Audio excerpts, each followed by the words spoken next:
pag-uwi ko ng bahay, i-prepare ko na yung mga ihahanda ko. Kasi nag-usap-usap kami ng mga kasama ko dito kung anong ikakainin namin mamayang gabi. Dito na hindi excited pag yung bagong taon. Katulad nga nung last Christmas, wala kaming handa. Dito, bagong taon, nag-usap lang kami kung ano lang ang ihahanda. Konti lang. So, hindi naman kasi dito sineselebrate yung New Year as in na holiday. So, may pasok pa din kinaumagahan. Tapos, ang kasama mo mag-celebrate dito, hindi mo kapamilya. Pero sila yung dapat mong tinuturing na kapamilya. Kasi sila yung mga kasama mo sa bahay. Ilang taon na kayo nagsasama dito sa isang bahay. So, magkakilala na kayo.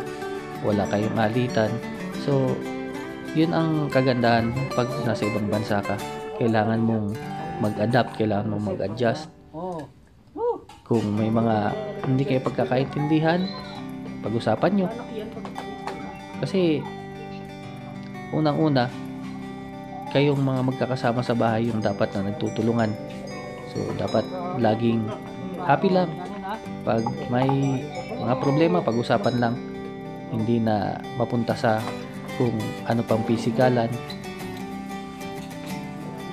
So, Happy New Year, ka-OFW.